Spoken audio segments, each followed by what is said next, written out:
everybody, welcome back to the channel. As you can see, I got some Star Wars Black Series figures. And over on this side I have my Luke Skywalker. He's got some blood stains on his face there.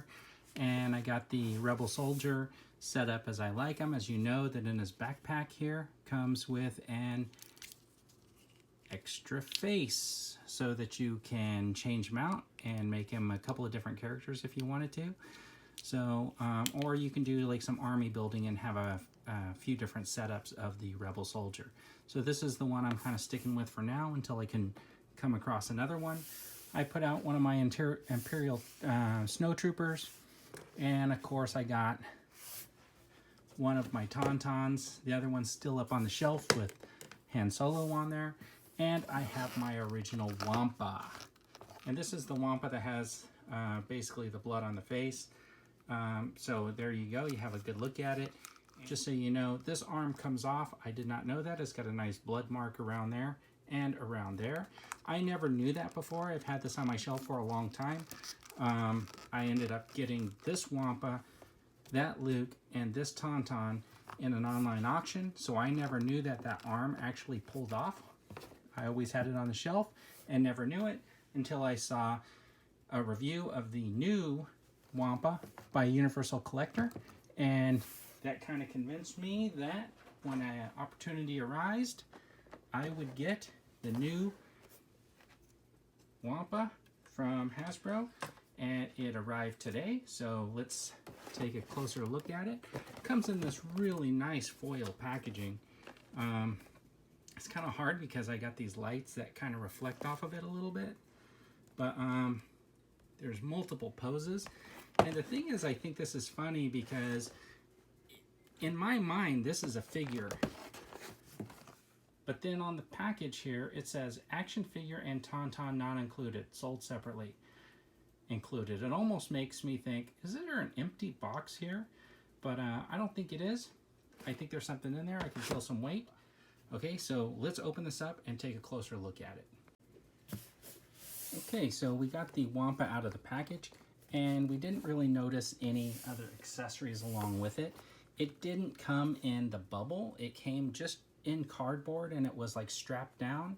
But luckily I didn't have to cut the straps. They were like little pull pieces, so I might be able to get them back into the box if I want to just keep them in the box. It would be kind of like a rebox figure. But so this arm right here is on the ball joint, which is kind of nice, and he's got the elbow, you know, which gives him somewhere around 90 degrees.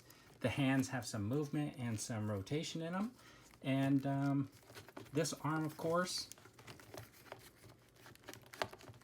you have to work at it a little bit, but it comes off and it has the almost the same red. We'll take a closer look at those together when I finish getting through this. So anyways, he doesn't have the blood on the face, which is one of the big differences. But let's take a closer look. It's got some good weight to it.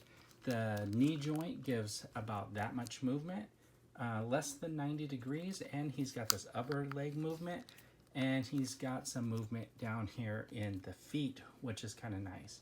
So he does have some really good detail on here, which is like this fur look, and he's got this like discoloration in the chest and on the hands, which make him look a little bit like dirty.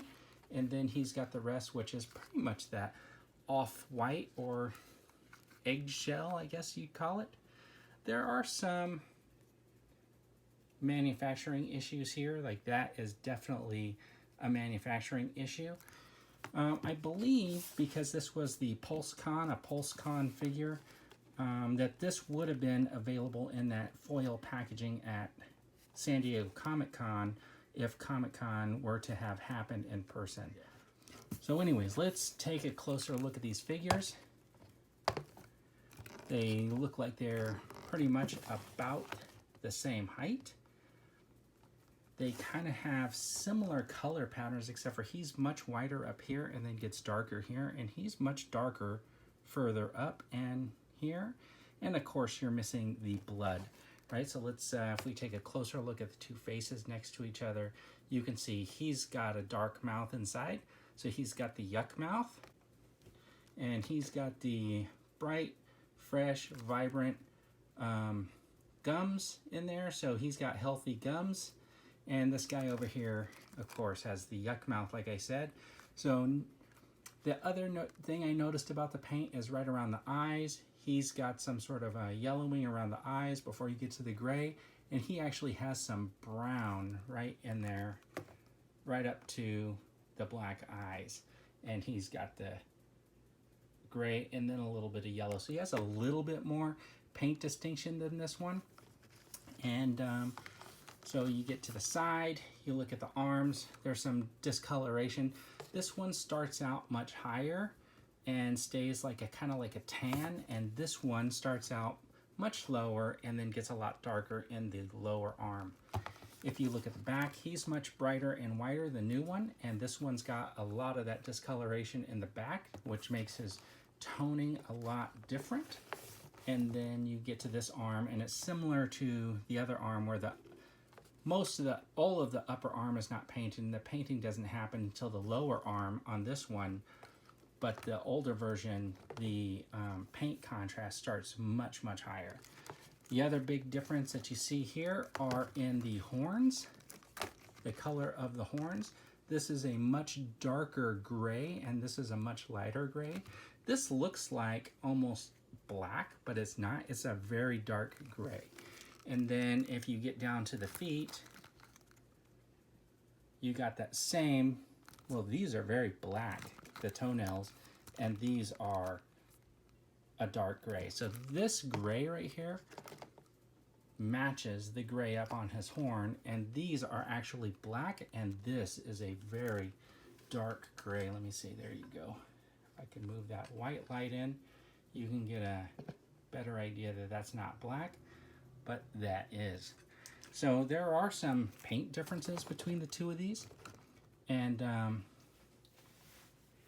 some of it's subtle and some of it's not subtle, like in the painting of the body. This guy has a pretty good overall mixture, and this guy has some very definite like points where it's just not painted. Like the upper leg is not painted. This guy has the fading into the upper leg before it goes naturally into that. But then he's got a lot more white in the lower part and the inside of the leg and on the feet where his feet are actually painted. So it's just a difference, a little bit of difference in the paint variations. I think they're both good figures. They stand up well. This guy looks actually pretty good without the red paint or the blood coming down his face. I think it looks pretty good. This guy though, like, you know, if you want it for that scene, it does have that look. I'm just not so sure about I wish the mouth wasn't black in there. I wish that this coloring was in there, or maybe like a little bit brighter red. Let's take both of these arms off. This is actually like painted a little bit more in a lot darker red, and it's basically looks like it was just stamped on with like a circular stamp. Like maybe what they did was they just painted the arm and stuck it on there and the paint transferred. And then you got this one right here, which has, you know, more like a, I don't know, like an abstract paint a little bit, which, you know, makes it look a little bit more natural. And then you got the two insides of the arms, which are pretty much about the same, except for this red paint goes all the way to the peg, and this one leaves a lot more white, you know, and that's of course the newer one, because you can tell by the two hands. This one, the hand is actually not painted, like this one.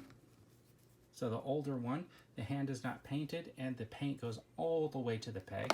And the newer one, the hand, inside of the hand is painted and